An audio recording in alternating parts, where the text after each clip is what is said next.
My fiancé's mother slid the manila folder across the white tablecloth at the Pierpont Club in downtown Boston on a Sunday brunch, at 11:47 in the morning on the second weekend of October, and she smiled at me the way a woman smiles when she has, for the last 4 months, been quietly preparing to remove another woman from her son's life. She said, "Rebecca dear, Christopher and I have been talking. Before the engagement party next month, we thought it would be wise to have you look over a few things, just to make everything simple for you and Nathan going forward." She tapped the folder with one manicured finger. She said, "This is a draft prenuptial agreement. My personal attorney, Mr. Ashford. You've met him. He prepared it. He's joining us for coffee in a few minutes to answer any questions you might have." At the far end of the room, seated at a corner banquette, a man in a charcoal three-piece suit turned a page in the Wall Street Journal. He did not look up. He did not, in fact, look up when he was introduced. He did not look up when I sat down at the small table next to my fiancé's mother. He did not look up when I opened the folder and began to read. Because Charles Ashford, my future mother-in-law's personal attorney, knew exactly who I was. He knew before I sat down. He had known for 6 weeks. The family. My name is Rebecca Lynn. I am 34 years old. I live in a small 2-bedroom condominium in the south end of Boston, which I bought 2 years ago with money I earned myself. I am, professionally, a corporate finance attorney. I graduated from Boston University Law School in 2016. I passed the Massachusetts bar the same year. I have practiced, for the last 9 years, at a firm called Corbett, Newen and Prescott, one of the most well-regarded mid-sized corporate law firms in Boston. I made partner 2 years ago, at the age of 32. I am engaged to a man named Nathan Winthrop. Nathan is 36. He is, on paper, a portfolio manager at a family office investment firm in Boston. In practice, and this matters for the story, Nathan does not really work. He has an office, he has a title, he has a business card. But the family office investment firm is his family's family office, and Nathan's job at that firm consists primarily of attending meetings, maintaining relationships with the firm's other principals, and, in the specific phrase his mother uses, keeping an eye on the trust. Nathan is the youngest son of Eleanor Winthrop of Beacon Hill.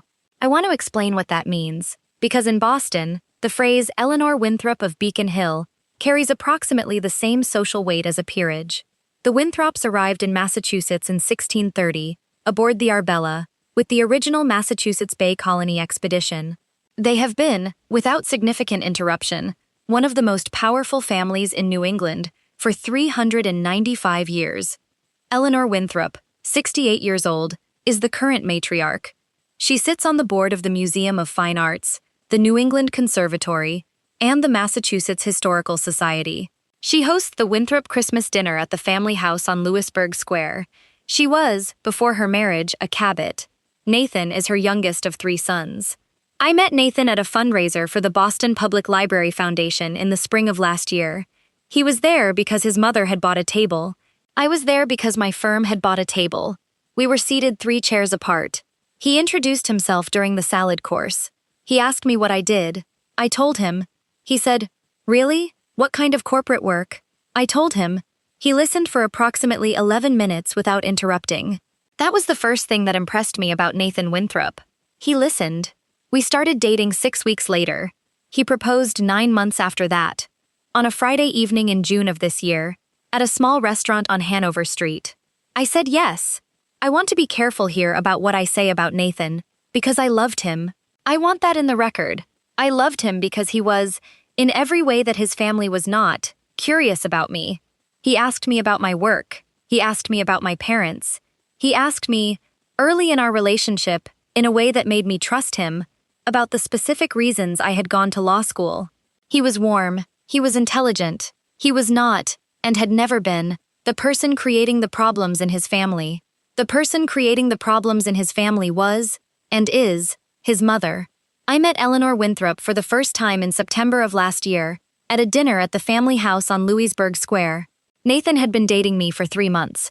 Eleanor had, until that dinner, refused to be introduced.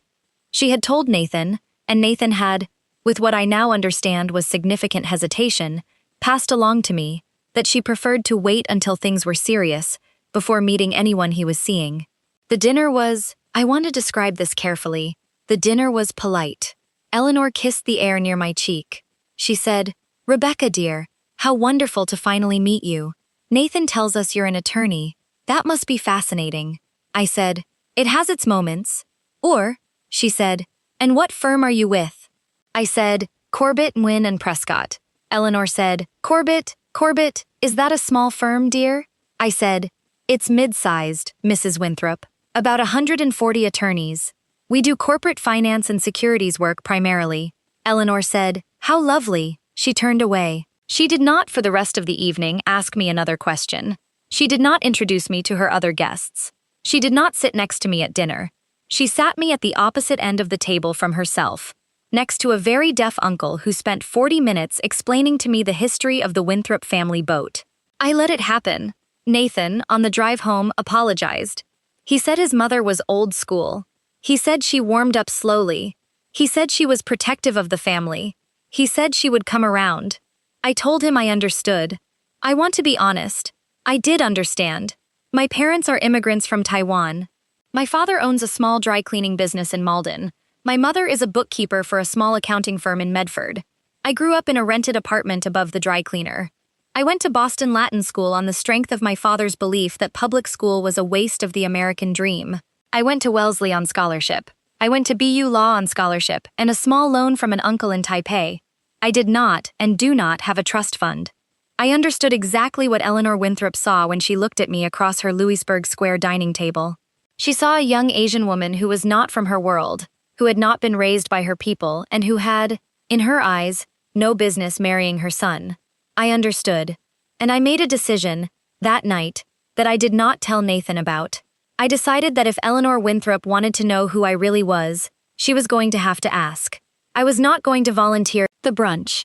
The engagement party was scheduled for Saturday, November 9th, at the Winthrop family house on Louisburg Square. 180 guests, a tented garden reception, a string quartet. Eleanor had, personally, hand-addressed all 180 invitations.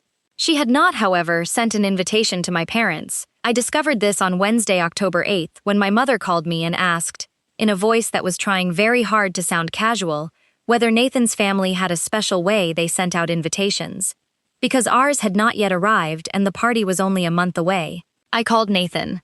Nathan called his mother. Eleanor Winthrop, per Nathan's report of the call, expressed genuine surprise. She had, she said, assumed Rebecca had handled the invitations to her side of the family personally. She apologized. She promised to send my parents invitations that afternoon, which she did, via a same-day courier service, with a handwritten note attached, hand-addressed to my parents' apartment above the dry cleaner. The note said, in her elegant blue fountain pen script, "Robert and Amy, we so look forward to meeting you at the party. Warmest, Eleanor Winthrop." My mother read the note over the phone to me. She said, "Rebecca, she spelled our names wrong. Your father is not Robert. Your father is Ronald. And I am Anne-Marie, not Amy." I said, "Mom, I know." My mother said, "Rebecca, is this woman going to be my daughter's mother-in-law?" I said, "Mom, she is." My mother was silent for a moment. Then she said, "Rebecca, come to dinner on Sunday. I am making beef noodle soup.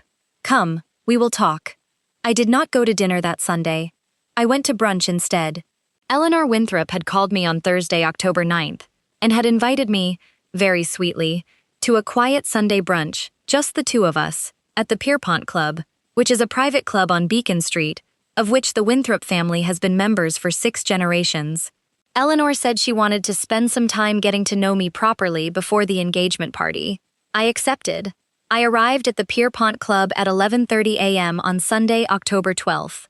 I wore a black wool crepe dress and pearl earrings. I did not, when I checked in at the reception desk, look Chinese adjacent enough for the concierge to immediately understand that I was a member's guest.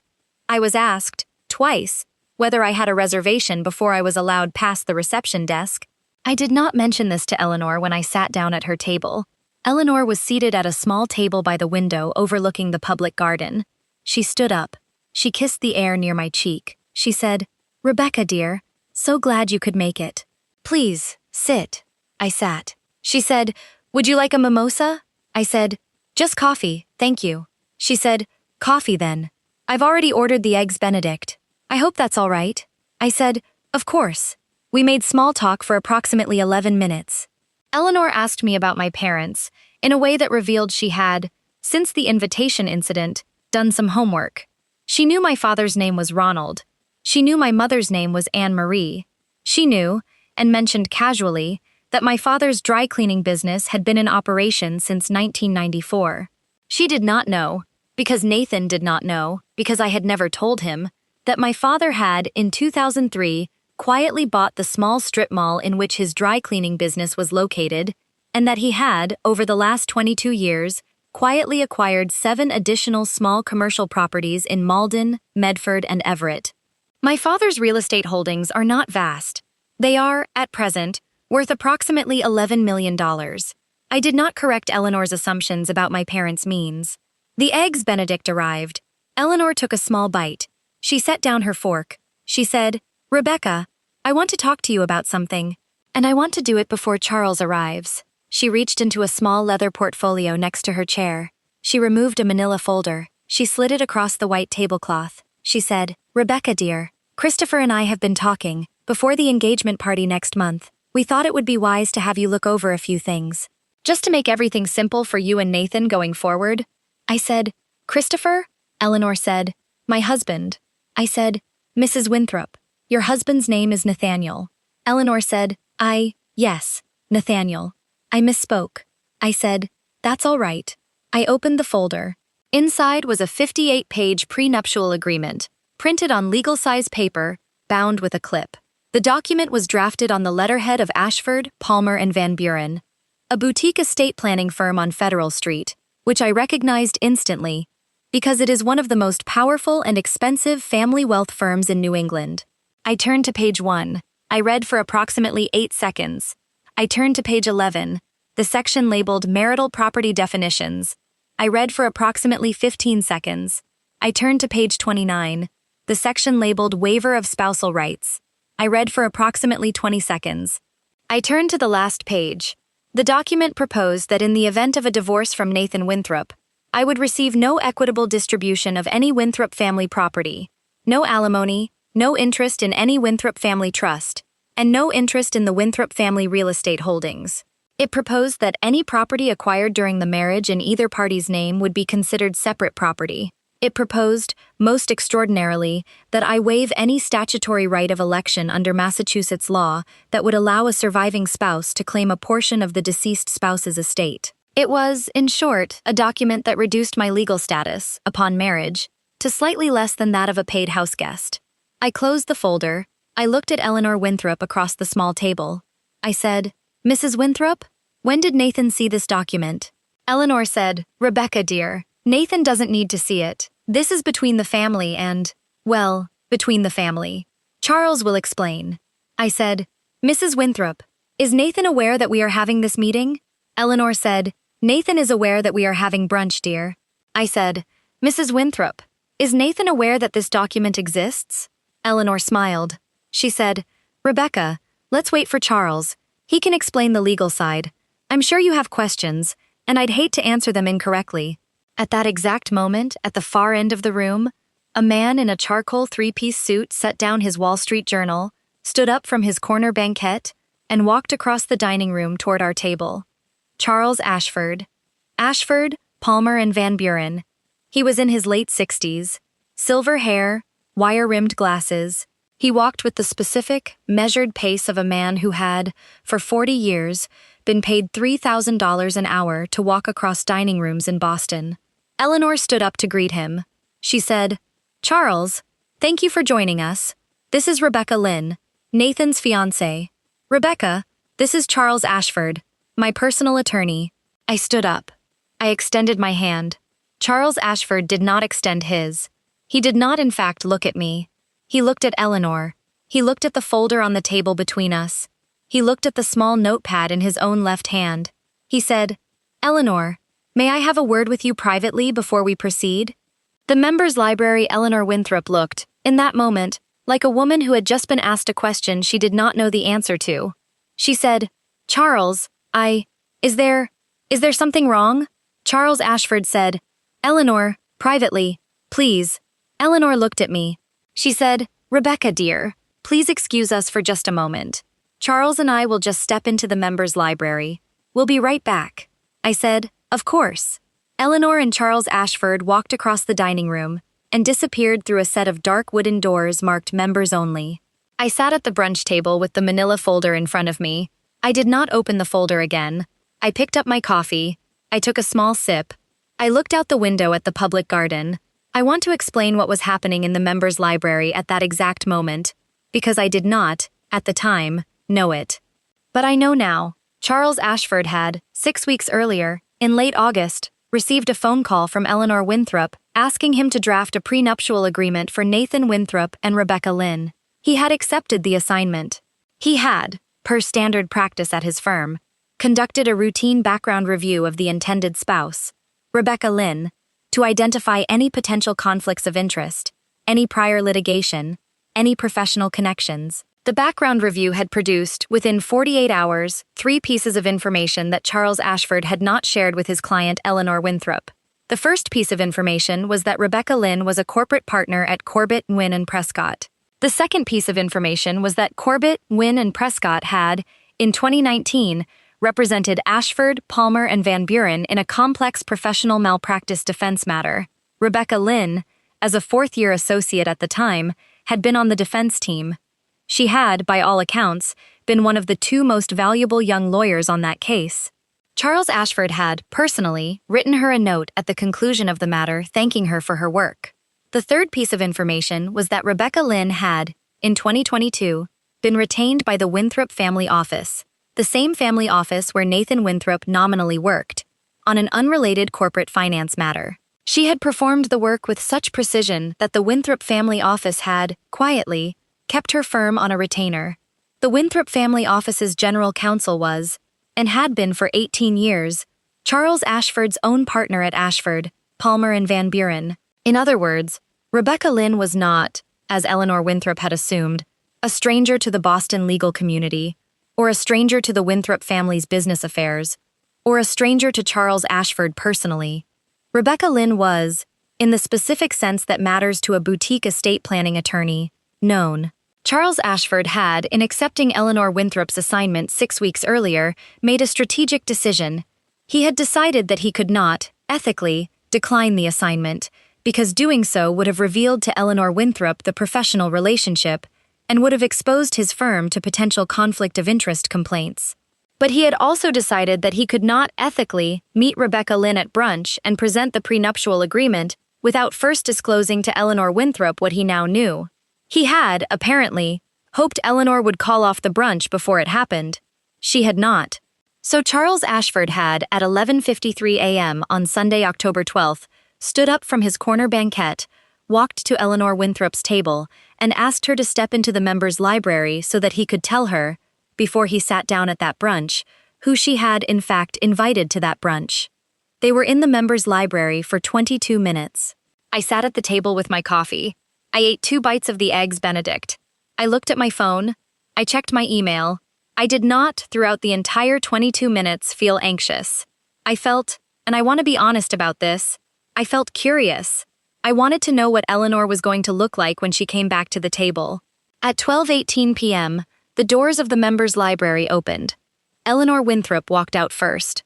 She was pale, not visibly panicked, but drained, in the specific way a woman of her generation and her upbringing is drained when she has just been informed, by her own attorney, that she has been operating on a set of assumptions that are fundamentally incorrect.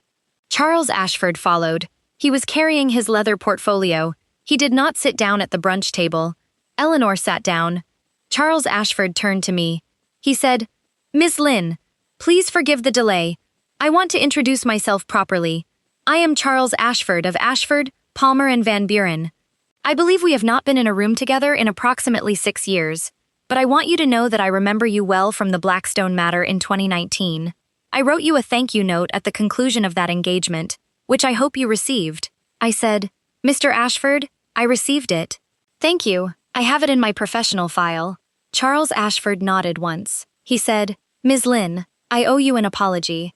I have this morning, at Mrs. Winthrop's request, prepared a document and presented it to you in a manner that was, in every professional and personal respect, inappropriate. I want you to know that I have, in the last 20 minutes, informed Mrs. Winthrop of my professional relationship with your firm and of the Winthrop family office's active retainer with Corbett, Wynne, and Prescott. I have advised Mrs. Winthrop that under the circumstances, I will not be able to proceed with the current draft of this agreement. I am, effective this moment, withdrawing from the assignment. Eleanor Winthrop, sitting 3 feet away, said nothing. Charles Ashford continued, Ms. Lynn, as a personal matter, and not as an attorney representing anyone in this room, I want to say something to you directly, if I may. I said, Please, Mr. Ashford. He said, Ms. Lynn, in 41 years of estate planning practice, I have prepared a great many prenuptial agreements. Some have been reasonable, some have been aggressive. The one I prepared for Mrs. Winthrop, at her instruction, and per her stated terms, was among the most punitive I have ever drafted. I want you to know that I understood, when I drafted it, that it would not survive judicial review in any Massachusetts court. It was designed to intimidate, not to bind. I want you to know that I regret, professionally, having drafted it, and I want you to know that if any member of the Winthrop family, at any point in the future, asks me to draft a similar document, I will refuse. I am telling you this in front of Mrs. Winthrop so that she is aware of my position. He turned to Eleanor. He said, Eleanor, I have known you for 36 years. I hope that our friendship survives this morning, but I am not, and will not be, your attorney on this matter. I am sorry. He nodded to me. He walked out of the dining room.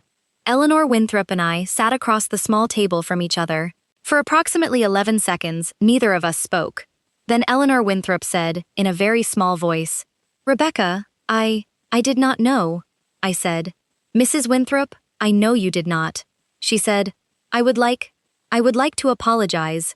I said, Mrs. Winthrop, please don't. Not here, not right now. Because if you apologize right now, we will both know that the apology is being offered because you have just discovered that I am not who you thought I was. And I would rather have no apology than an apology that would not have been offered if my father had in fact only owned a dry cleaning business, and if I had in fact only been a mid-sized firm associate. Do you understand what I am telling you? Eleanor said, Rebecca. Yes, I said. Mrs. Winthrop, I love your son, and I want to marry your son, and I will marry him, with or without your blessing, and with or without a prenuptial agreement, and with or without your family's approval. But I want you to think, very carefully, over the next 4 weeks, before the engagement party, about the woman you were prepared to be, 30 minutes ago, to a stranger who could not defend herself. Because that is the mother-in-law I am not prepared to accept. Eleanor Winthrop did not answer. I stood up. I picked up the manila folder. I placed it, without opening it again, into my own bag. I said, Mrs. Winthrop, thank you for the eggs, Benedict. I'll see myself out.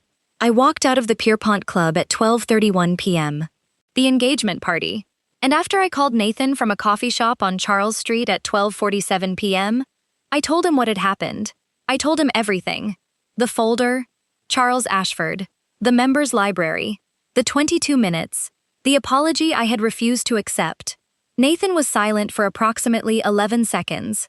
Then he said, Rebecca, I'm coming to get you. Stay where you are. Nathan arrived at the coffee shop at 1:14 p.m. He had, on the drive over, called his mother once and his father once. He had left a message for each. He did not, when he sat down across from me at the coffee shop, tell me what those messages said. He said, Rebecca, I want to ask you a question. Are you asking me to choose between you and my mother? I said, Nathan, I am not. He said, would you accept it, if I chose you? I said, Nathan, I would understand it, and I would honor it, but I do not want you to choose, because if you choose me over your mother, you will spend the rest of your life resenting me for the choice. What I want you to do, what I need you to do, is to tell your mother, in your own words and in your own time, what kind of family you are willing to be a part of, and to let her decide. Nathan sat with that for a long moment. Then he said, Rebecca, I understand. Thank you. He drove me home. I do not know what conversation Nathan had with his mother that Sunday afternoon and Monday morning. He has, in the 7 months since, never fully described it to me. I know what happened next. On Monday, October 13th, at 4:47 p.m., a courier arrived at my law office with a small handwritten envelope. Inside was a letter from Eleanor Winthrop. It was 2 pages long. It did not and does not need to be described here. The important sentence, near the end of the letter, said, "Rebecca, I would like to invite your parents to a dinner at our home 3 weeks before the engagement party. I would like to meet them properly. I would like you to sit next to me at that dinner. Eleanor, I called my mother that evening. I told her about the dinner. My mother said, in Mandarin, 'Rebecca, we will come. I will make sure your father wears his good shoes.' She and my father came to the dinner on October 25th. Eleanor Winthrop had, on the day of the dinner, personally called my mother's cell phone in the afternoon to confirm the seating and to ask whether my father had any dietary restrictions. She spelled my mother's name correctly. She spelled my father's name correctly. She served, at the dinner, a specific braised beef dish that my mother had once mentioned to Nathan she liked. The dinner was quiet. The dinner was not warm. But it was a dinner. The engagement party was held on Saturday, November 9th, as scheduled. 180 guests, a tented garden reception, a string quartet. At the party, Eleanor Winthrop introduced me to her guests. She said each time, "This is Rebecca Lynn, Nathan's fiancé. She is a partner at Corbett, Wynn & Prescott. She is one of the most impressive young attorneys in this city. We are lucky to have her joining the family." She said it 84 times. I counted. I do not know if Eleanor Winthrop and I will ever be close. I do not know if I will ever fully forgive her for what she was prepared to do at the Pierpont Club that Sunday morning. But I know that the woman she was prepared to be, for approximately 30 minutes, is no longer the mother-in-law I will have. Nathan and I will marry in May. My parents are hosting the rehearsal dinner. They are, in an old Sichuan restaurant in Chinatown, going to serve my mother's beef noodle soup. Charles Ashford, of Ashford, Palmer and Van Buren, will be invited to the wedding. I have already decided. If you have ever been underestimated in a room where the person with the least power turned out to have the most, and where the underestimation ended not with a shout, but with a quiet 22-minute conversation behind closed doors, I want you to leave one word in the comments below. Just one word. The name of the person who, in a room where you were being written off, turned out to already know exactly who you were. It can be a lawyer, a witness, a friend, a stranger. Say their name, because someone in this comment section is going to see your word, and they are going to remember that reputations built quietly, over years, are the ones that walk into rooms before you do.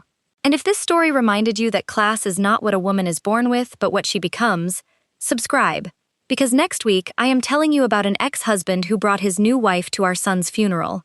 A Marine colonel stopped him at the door. I'll see you there.